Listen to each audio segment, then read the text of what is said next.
Yo, the curtain drops, watch the show unfold. Puppets on a string, ain't no truth to be told. From Carney up north to Trump in the White House, they all played a role while the shadows pull the strings, taking control. Secret societies, they laughing in the dark while we fighting against each other, they just feed the spark. Putin flexing hard, Zelensky keeping it real. Netanyahu's always lying, begging America, crying, what the fuck's the deal? Falling in the chaos, but they pulling the strings.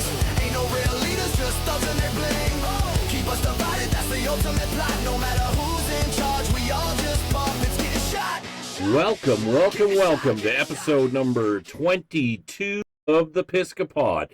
Thanks for tuning in. I'm your host, Sasha, and let's get right to it. I appreciate you guys tuning in. Thanks for your support. Thanks for bearing with me during my hiatus. We had the flu burning through our home, so I took last week off tending to my wife. She was pretty sick. I got a bit of it. It wasn't too bad. A couple of naps and some good rest, and I'm back at her. So thanks for tuning in. If you're new to the channel, hit the subscribe button over there or below, I believe. I'm actually doing 2 copies of this. I'm trying a new format. I don't know, the week before, we were talking about what's been going on. My MacBook Pro has kind of aged its way out, so I put a new system, integrated it into the studio, and I'm doing a backup copy right here on my phone, and I'm also trying on the Riverside. So when you see me looking up, that's my new Mac monitor that I'm looking at. So I'm not sure. I'm kind of banging out the dents here, and we're going to see what happens. Anyway, so thanks for tuning in. We might as well get right into it. What have we been missing since my last episode? Well, good old Danielle Smith, our premier here in Alberta, struck a pipeline deal with our abhorrent Prime Minister, Mark Carney. Pipeline deal. A memorandum of understanding is what it's called. It really is just fancy talk for absolutely nothing. Basically, it means that we have agreed to putting the corporate carbon tax back on everything. Carney gave us a 2040 completion date, which is ridiculous. 18 years or whatever, 15 years in order to build this pipeline. So it really amounts to like a hill of bullshit. Nothing. Carney, for Mr. Green Energy, what a lot of people haven't been following is that his company, Brookfield Assets, they bought one of the biggest stretches of pipeline across the United States from Houston all the way into, I believe it's Utah. $13 billion deal. So that's looking good for him. Meanwhile, he's crushing our energy industry. Our premier, Danielle Smith, she, in an effort to distract from the abhorrent pipeline deal, she is tabled castle law. For my American friends that don't know, technically we do, but we can get into pretty big trouble and have been doing so if somebody breaks into your house and you defend your family, which is one of the craziest things that I've ever heard of. You would think that, if somebody breaks into your house that, you have the right to defend yourself. But here in this dystopian Canada, apparently you don't. You can get into quite a bit of trouble. And of course, that oily sodomite fat Nenshi, Naheed Nenshi from the NDP party, of course, he is fighting her on any common sense legislation that she's trying to put through on behalf of Albertans. He's teamed up with the Alberta Teachers Association, who is teamed up with the World Economic Forum, is what I've been reading. So they have a recall petition. They're trying to, she's pretty popular with most Albertans, so they're trying to do, basically they're weaponizing the legal system and the voter laws in order to get their way and in order to get her out of office. She's also been using the notwithstanding clause for I don't even want to say it's a pushback. It's to eliminate indoctrination in our schools. So again, this is all, what in most cases would be common sense legislation. We don't want our kids indoctrinated. I mean, I don't even have kids, so you would think that I wouldn't care, but they say that children are our future, and what's going on with this gender ideology is absolutely abhorrent. What else is happening? The good old Canadian gun buyback is failing. They rolled it out down east in Nova Scotia. They got a grand total of 22 guns, and insiders that have been following this said it's cost the Canadian government, meaning the taxpayers of Canada, roughly about $7,000 per gun that they bought back. It's just a colossal waste of money, and when you look around at what's going on in the world, it makes you wonder why they're trying to take away guns from law-abiding citizens. I mean, you don't really have to wonder, to be perfectly honest with you. It seems like a no-brainer as to why this is happening. All you need to do is look around. So the the buyback for the guns is failing colossally. So again, when the Liberal government does not get their way, they figure out backdoors and weaponizing the legal system and such to basically get their way one way or another. If Canadians don't want a certain thing, they just figure out how to backdoor it in order to get their way. So my understanding, what they've been doing is the gun buyback program isn't working very well. So what they're doing is they're making ammunition for guns, something that they can control because that is something that law-abiding citizens have to purchase, right? Unless they have giant stockpiles of it. And if I'm not mistaken, I think that that's against the law too, after a certain amount. But anyway, so what they're doing is they're weaponizing the legal system, and what they're doing is they're making ammunition abhorrently expensive. So what they're doing is they're making ammunition almost impossible to get just due to the expense of it. They're also attacking transporters and retailers. So the lion's share of our guns come from the United States and abroad. So they're now going after those that would transport guns to law-abiding citizens up here in Canada. So that's what's going on here. The Liberal machine just keeps rolling on and rolling through. So, well, what does that mean? Well, that means pretty simply, the budgets are increasing. 950,000 extra government jobs that they've added. And if you want to go down that Google rabbit hole and have a look at what the average government worker is making, you can understand why, it costs you $140 for a paper bag full of groceries nowadays. It's getting crazy, and I feel something is a brewing. I think that there's an uprising. I have pretty much written off Eastern Canada. We've always been not necessarily anti-government, which we are now, and again, understandably so, but we've been more along the lines of we want smaller government. We don't want the government telling us what to do and when to do it, and and relying on governmental handouts in order to function in our society. So are we ever going to get out of a Liberal government when we have that kind of scenario of basically a welfare system for Eastern Canada happening? Of course not. So I've written off Eastern Canada as far as I'm concerned. My concern is Alberta. This is where my family and I call home. We're the Texas of the North, and there's Liberal people that would hear that comment and go, of course they are. They're like Trump 2.0.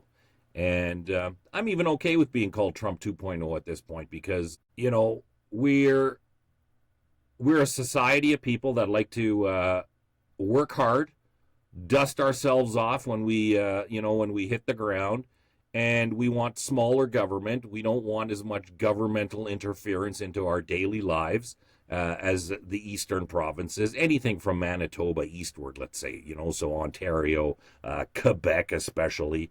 They're all about government handouts. They're all about big government and what the government can do, and they're reliant on that.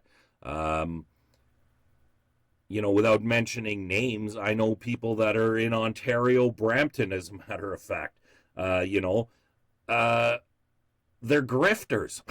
They don't work, or if they do work, it's like some remedial job that pays hardly anything. They have no intention of pulling themselves up by the bootstraps, because why would they? Because the welfare system down there is actually pretty decent. Which leads me into our immigration. I mean, I've been doing my Christmas shopping.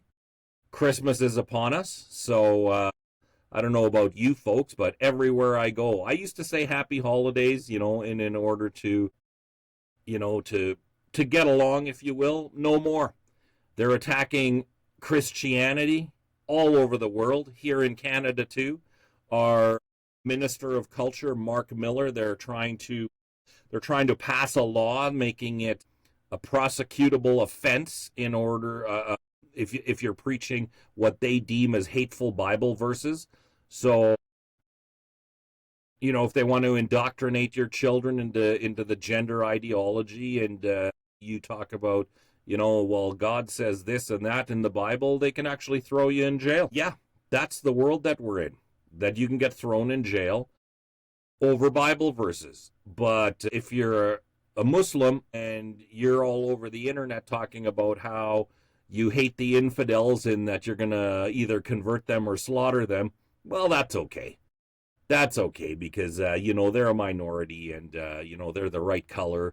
They're the right shade of people, and yeah. So that's what's going on in the world. The UK, where what do you want to say about that? You can't open your social media and not be bombarded with the shit that's happening down there. A little over 20 years ago, they gave up their guns voluntarily, just like they're trying to do everywhere else, especially here in Canada. They gave up their guns voluntarily, and what, 25 years later now, they're overrun by Islamists who are raping and murdering people in the streets. And British citizens, when they speak up about it, well, they're going to jail. They're getting 18-month, 2-year sentences and such for memes that are deemed hateful. I've been watching little old ladies get arrested on the streets for saying prayers outside of during a Muslim rally. So they're on the streets praying, and the British bobbies are, cuffing them and stuffing them. I mean, I'm at a loss for words. Not because this is happening, because the shit that's happening is only because the citizenry allows it. Let's not mince words about that. It's clearly that the citizens allow it, because there's way more of us than there is of them. So, if you really want to do something about it, I think now's the time. And for my fellow Canadians, and again, when I say Canada, I don't even give a shit about Canada, to be honest with you. I'm talking about my fellow Albertans, or anybody in the West here in Western Canada that sees which way the wind is blowing. Because if you don't see which way the wind is blowing, folks, pull your head out of the sand, man. It is coming for us, and it's coming for us fast.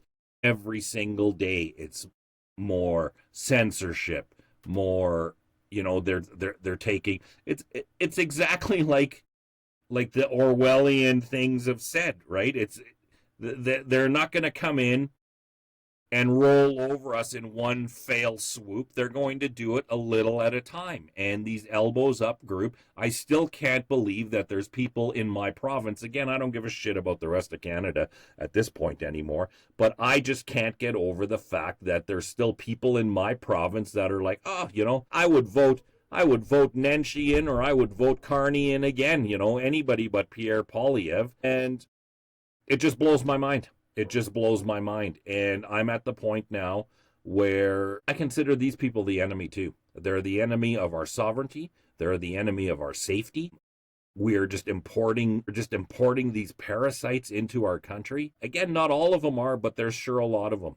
The welfare state is well over 63% is what I was reading.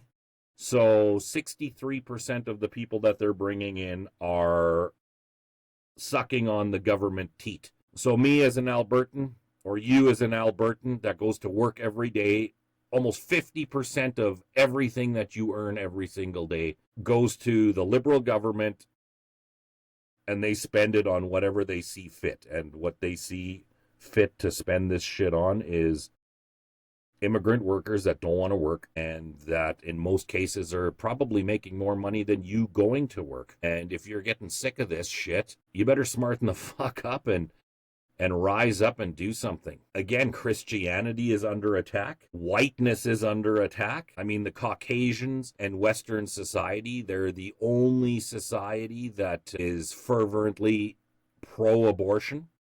So if you're against abortion, you know, I've been on the fence for about that for a long time. You know, is it a woman's right? Well, of course, her body, her right. But I do find it very, very odd that in Western culture, we're the only ones that are so feverishly pro-abortion. It's like, hey, man, you want to be a whore? No problem. You can just off your babies left, right, and center. And there's a lot of women that do. I was watching a podcast where these two ladies, and I'm not going to name them, but they were joking around, and between the two of them, they had like 10 abortions. 10. Now, you don't see that shit happening in Muslim culture. So if you're concerned about them taking over, they're either going to do it by force or they're going to do it within a generation or two by outbreeding us. And all you have to do is go out in public and take a drive around or go into a mall. Like I said, I was doing my Christmas shopping here in Calgary, and it's increasingly disheartening and frightening at what I see. You know, when I walk into like a big mall like Chinook Center, and you could count on one hand how many people that look like me are walking through and shopping. It used to never be like that. I grew up here. It used to never be like that. We've always been multicultural, don't get me wrong, but the cultures that we welcomed into our country, they assimilated, you know? They were of different colors and different shades, of different religions, but they all wanted to be Canadian. The people that they're importing into our areas or into our culture, if you will, they neither want to be Canadian nor do they want to assimilate. They just want to live here, enjoy the benefits of this geographic region, and be what they were in the shithole that they slithered from. And it's time that whether you're labeled a racist or an Islamophobe or whatever the case is, whatever paintbrush they want to paint you with, I mean, it's time for us to stand up, and it's time for us to push back. And I'm not even kidding. I mean, seriously, we have to do something, and we have to do it now.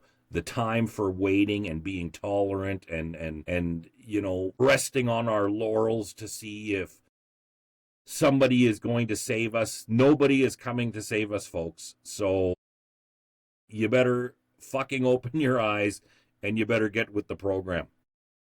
I'm not calling for violence per se, but when you corner a dog, you know, there's a fight or flight. And I think we're in the corner now. And there's nowhere to run. Where do you run to? Where do you want to run to? We got these big corporations like Brookfield Management, who Carney is still the owner. He relinquished his corporate duties, if you will, to a CEO who was recently caught on tape laughing about how Brookfield loves inflation because, you know, when shit gets more expensive, they have a huge rental portfolio. They make billions and billions of dollars because they can charge more rent. They're snapping up properties. So for you middle-class people that own houses, like myself and my wife, and like all of my friends, and probably most of my followers that are listening to this, here's how they do it. You got a deep pocket billion-dollar corporation. They come into your neighborhood, and with their deep pockets, they buy, 30% of the homes that are for sale. in the area. And as soon as they buy those homes, they sell them to themselves. I was reading a thing about BlackRock, what they were doing in the States. So they would go into an area, a middle class area, city, neighborhood, what you will, and they would buy like 30% of the homes for sale for, let's say, 300 grand a piece. They then would turn around and sell those homes to one of their shell companies for 700 grand a piece. And instantly, if you know anything about real estate, that instantly makes the entire area more valuable, because the real estate prices are basically based on the fact of how much your neighbor or the guy up the street or whatever is getting for his home when it's sold. So they artificially inflate the value of the house. So now the $300,000 homes that they bought, they're selling them to themselves, to one of their shell companies, for 700 grand. That instantly makes the property values in that entire area more expensive, which in turn means higher property taxes for the people that aren't a part of their shell company. Well, for people like you and me, like our homes that we bought for, let's say, $500,000 are now worth like $1.2 million. And that is good on paper, because it's like, wow, look at all the money that I made on my home. Yeah, that's provided that you sell your home, right? So, but if you're like an elderly person that's lived in your home for 20, 30, 40, 50 years, what that means is that they're going to tax you out of being able to afford your home, because now your home is probably 2 to 3 times as much in your property taxes. And speaking from personally, when I moved into this house, I think I was paying $160 a month. I don't even think it was 160. I think it was like $138 a month I was paying on property tax, and now my property tax is almost $500 a month. You're an elderly person or a young couple and you pay off your home, right? You're still, oh, look at me, I'm mortgage free. No, it doesn't matter, because they're just going to tax you, and your taxes will soon be like a mortgage payment. As a matter of fact, my property taxes are more than what my first mortgage payment with property tax was when I bought my first private property, if you will. And this isn't just happening in Canada. This is happening all over the world. They want to take over. Many years ago they said, by such and such, by 2030 you'll own nothing and you'll be happy, and that's their agenda, and they're steamrolling forward to make that happen in everything that they do.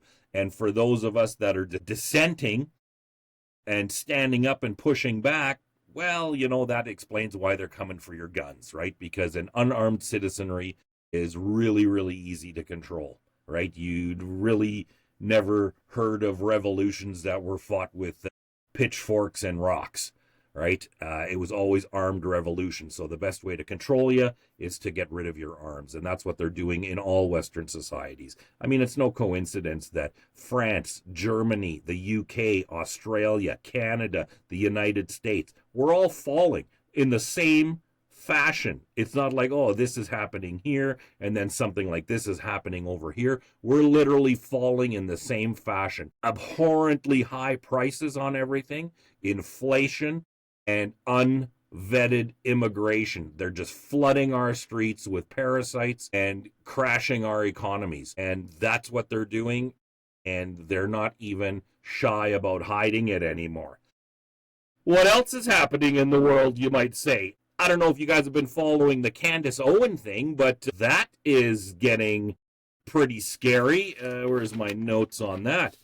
Yeah, so Candace Owens, she was recently, well, she took about a week off, and everybody was wondering, wow, is she okay? What's going on with her?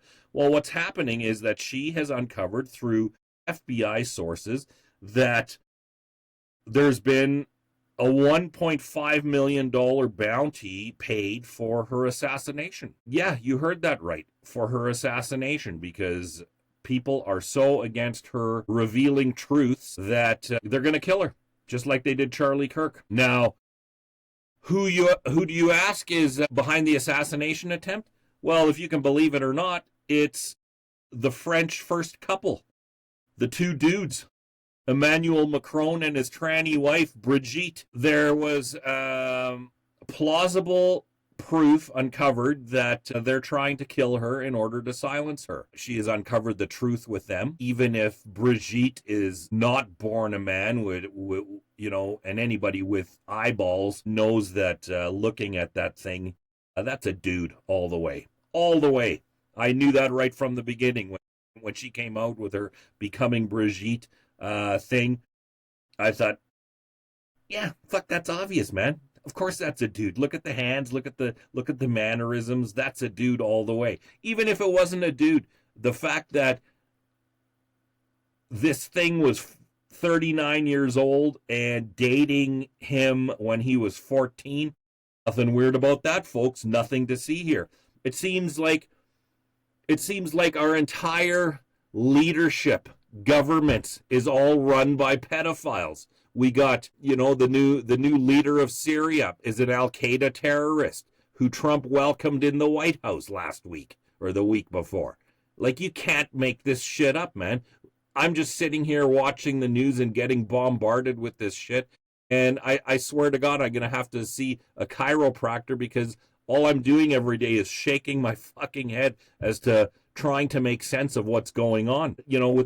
With the Candace Owens thing and the Charlie Kirk assassination, their entire narrative is falling apart. I got friends that are like, well, she's kind of like fucking like way out in left field and stuff like that. And I can understand how somebody might think that. But if you think about it critically, where's Tyler Robinson? Where's the guy that shot Charlie Kirk?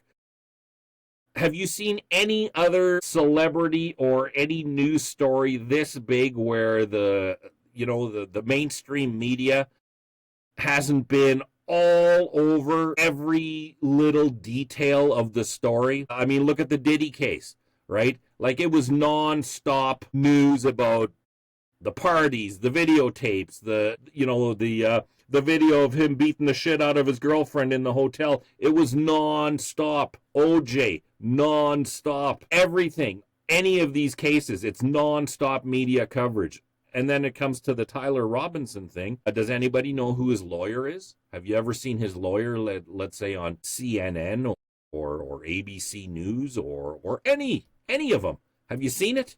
Because I haven't. And I find that very, very odd. Turning Point USA.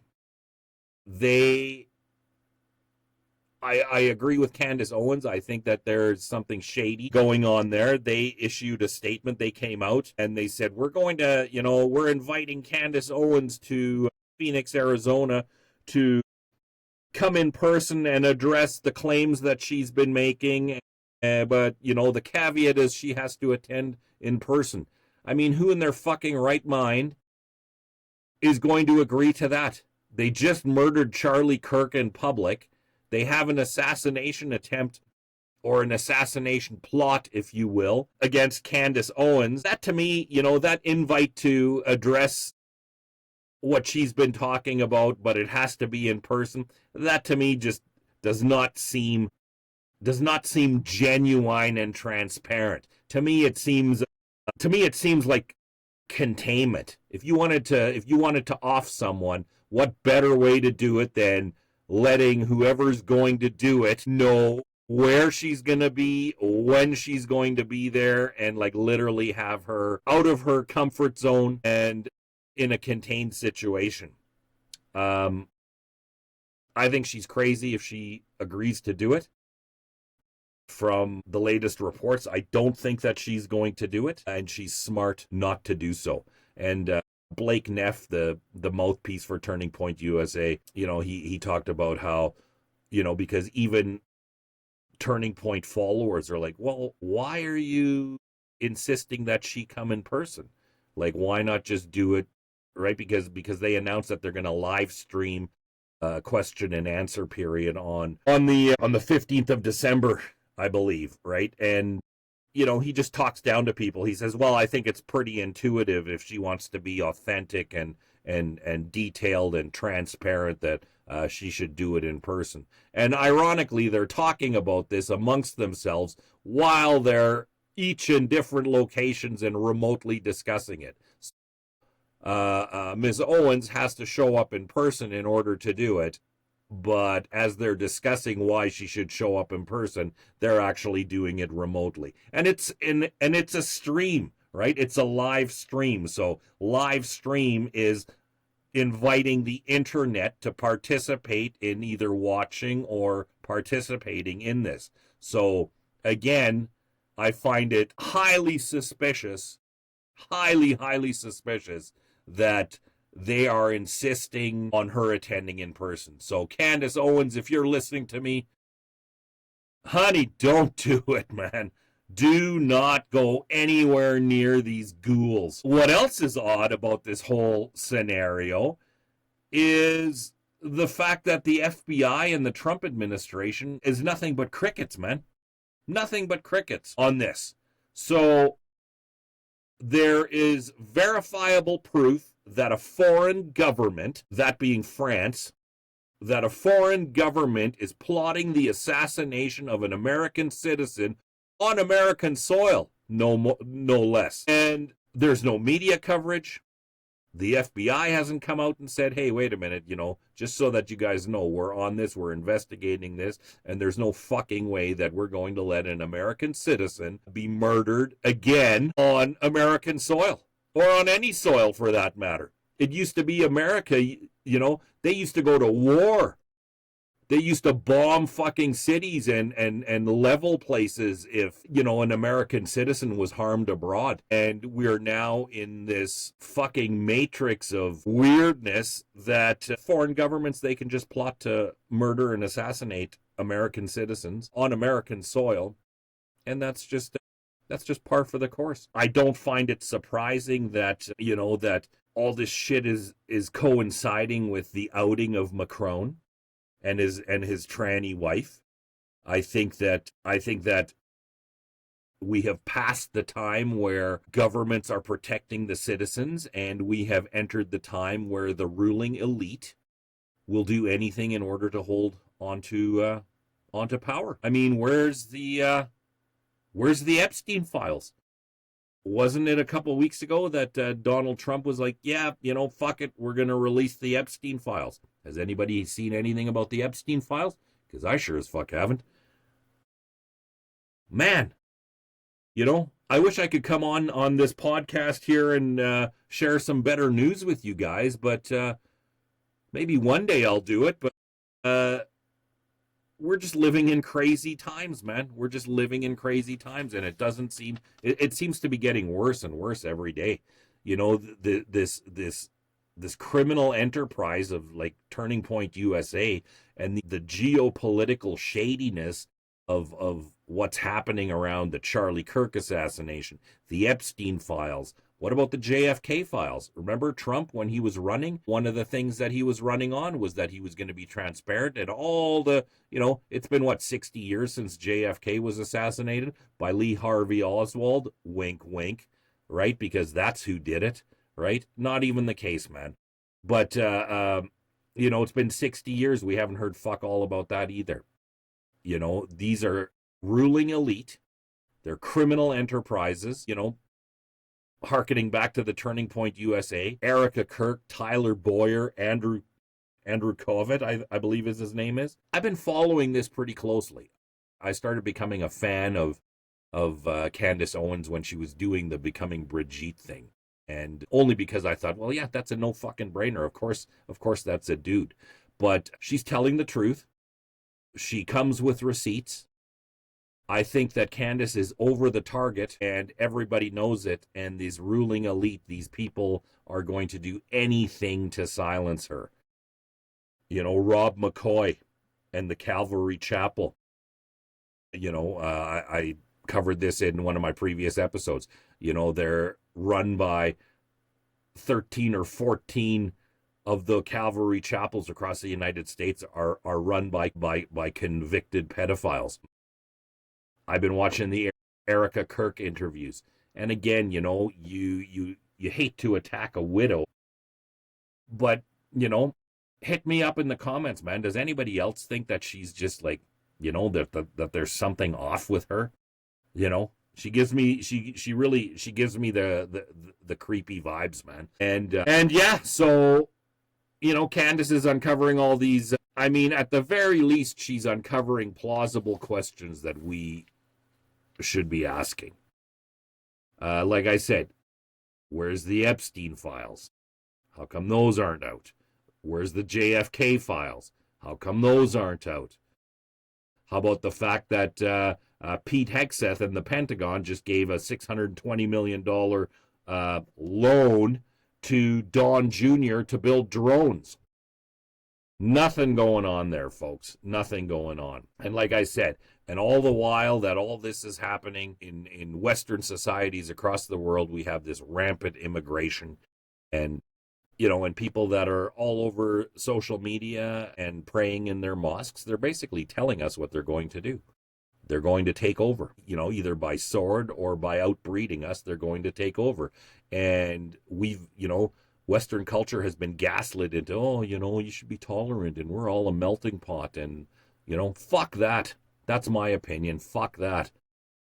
So, I'm going to make this short because, again, I'm trying to use the new system here, and I want to see how that goes. I'm kind of itching. I do love my I do love my new Mac that's in the studio. It sure has some pretty cool features, and I hope to up the level of the podcast with some guests that I'm capable of bringing in now and such. So I'm going to leave you with what am I going to leave you with, man? I don't even know what to tell you, man. All I can tell you, folks, is please talk to your neighbors, talk to your friends, talk to them about standing up, talk to them about speaking out, because standing up and speaking out and voting, I mean, it's kind of our last bastion of hope. After that, it's like arm yourselves, man. I don't know what else to tell you. The Alberta separatist movement. We need to volunteer. We need to speak to our neighbors. We need to get the hell out of fucking Canada, folks. Canada is a failing nation. And Alberta has the ability to save itself. And it would be really sad if we just rest on our laurels and watch this great province sink into nothingness and get taken over. So, I hearken back to the stuff that's happening in the UK. It's happening here in Montreal already. We had thousands of Muslims praying on the property of Christian churches. Now, you ask yourself, why would anybody do that? It's a sign of power. It's a sign of letting them know that we're here, there's lots of us, and we're gonna fucking take over, man. And my dad always said, listen to people when they tell you something, man. They're telling you what they're going to fucking do. And I firmly believe that they're telling us what they're going to do. And I'm not going to go out that way. That's for sure.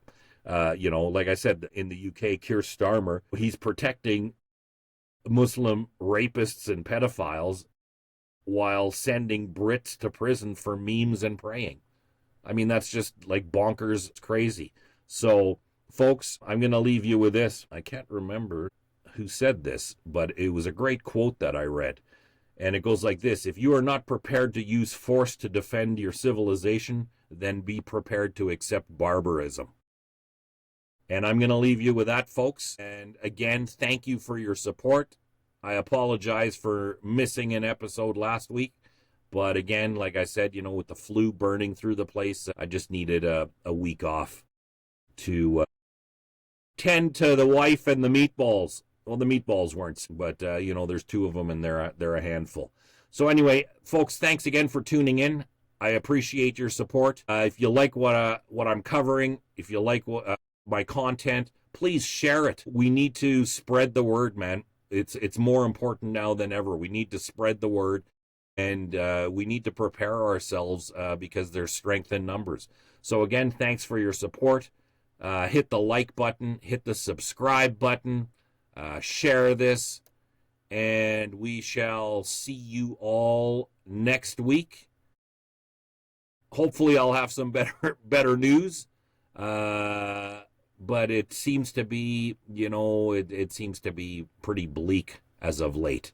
But I do feel a groundswell, and I do think that something is, at least where I am here in Canada, or at least where I am here in Alberta, I believe that there's going to be a groundswell of revolution, because I think that Westerners are waking up to the realization that nobody's coming to save us, man, and we can only save ourselves, and we better lace up and fucking start swinging.